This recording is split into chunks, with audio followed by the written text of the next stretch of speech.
Hey everybody, Pastor Leewood here, and I am just wanting to walk through a bit of our content for our Bible reading plan for the year 2023. If you are following along with us here on January 4th, we're going to be looking at Job, chapters 1 through 5. And since we're starting Job, I wanted to give us a little bit of a rundown about how to read Job well so that we understand what's going on and so that we can persevere through it.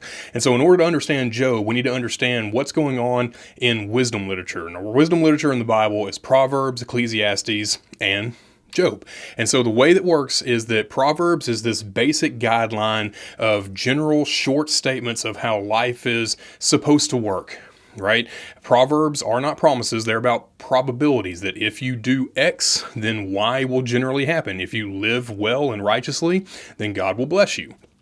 So it's just these really short, basic statements that are meant to help us guide how to live life. And then Ecclesiastes comes along and basically says, yeah, but those really simplistic statements aren't always completely true. And the preacher, the Kohelet there in Ecclesiastes will give these examples of how he has seen a righteous man who died at a really young age, but there was this really wicked person who lived long and had everything he ever wanted. And so basically what's going on is Ecclesiastes is giving a counterbalance to these really short, basic statements that we see in Proverbs and says, yeah, but also there's more to be said. And basically what it does is says you should follow Proverbs. Yes, you should. It is good. You should seek the Lord. You should obey Him. However, life in a sinful world is a little more difficult and complex than that. And that's where we run into Job.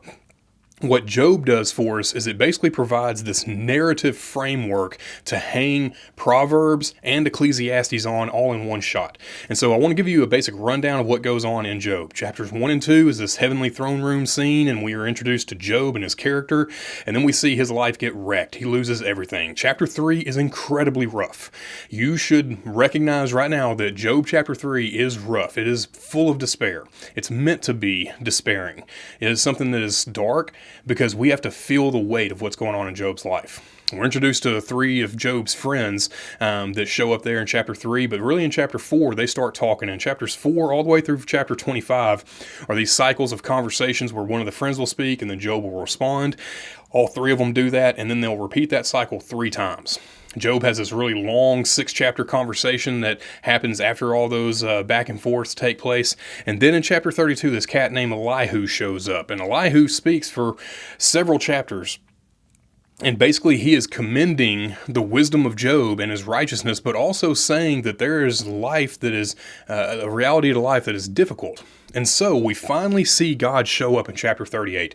And in chapter 38 through 42, God basically tells Job that He is great and He is good, and He shows him creation and says, this is how life is. I have created it. It is good and it is dangerous out there. He uses these 2 examples of Leviathan and Behemoth and basically tells Job, if you run across one of these animals, they will kill you. And I made them and they are good, but that's just what they are. And then there's this tone that there is just living in a sinful world. There's going to be consequences and there's going to be failure and there's going to be hurt. And then lastly, at the very end of the book, we see that Job is restored, that God vindicates Job. Job never actually goes so far as to sin in accusing God, and he says what is right. And so we are left to wrestle with, how do we live this out? And so here's what I want us to see, is that Job is giving us a narrative structure in which we can explore wisdom literature and how we can explore wise living in a world that is sinful and full of suffering. That is what the book of Job is about. And if that's what the contents of the book are about, well, then we should anticipate that it's going to be difficult. It's going to be dark. It's going to be really dense Hebrew poetry. That's what we're going to be running into. But here's what we should see. By the very end of the book, what we should get from this is that as we look at Job and as we see his example, what we should learn is that Job is the kind of person that we should want to be like when we live in a difficult, sinful, fallen world.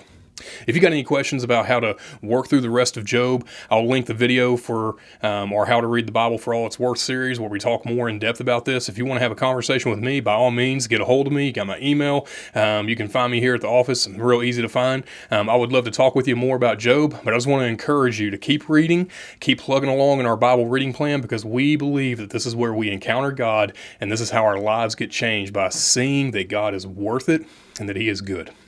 I love you all. Do good. Don't sin.